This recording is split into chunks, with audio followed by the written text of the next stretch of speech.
मला असा आजार झालाय ज्यावर इलाज नाही आणि आता मी क्रेडिट कार्डचं कर्ज वेळेवर फेडायची एकही पर्वा न करता ते वाढवत आहे. मी फक्त वर्षांची आहे. 2 वर्षे कॅन्सरशी लढा दिल्यावर, एक पाय गमावल्यानंतर आणि सर्व अडचणींवर मात केल्यानंतरही अखेर उपचार अपयशी ठरले. माझ्याकडे आता फक्त काही आठवडे, कदाचित 2 महिने उरले आहेत. माझं स्वतःचं घर नाही, गाडी नाही आणि बँकेत फक्त 2,000 पाउंड आहेत. म्हणून मी एक मुक्त करणारा निर्णय घेतला.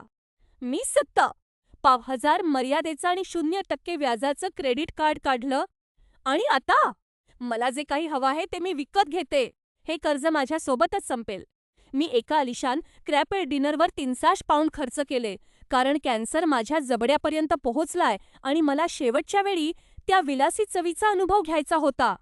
मी माझ्या कुटुंबासाठी माझ्या हस्ताक्षरातील महागडे दागिने, मोठे जेलीकॅट्स आणि माझ्या भाचीसाठी हाताने विणलेलं ब्लँकेट विकत घेतलं.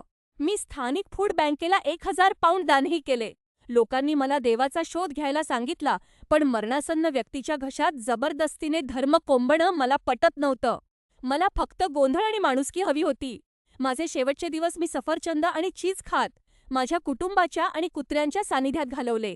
9 महिन्यांनंतर माझ्या जुळ्या बहिणीला ही पोस्ट सापडली. जुलै महिन्यात माझ्या प्रियजनांच्या आणि अनेक फूल झालेल्या क्रेडिट कार्ड्सच्या सानिध्यात मी शांतपणे जगाचा निरोप घेतला. मी मागे कोणतीही संपत्ती, पैसे किंवा कोणताही पश्चात्ताप सोडला नाही.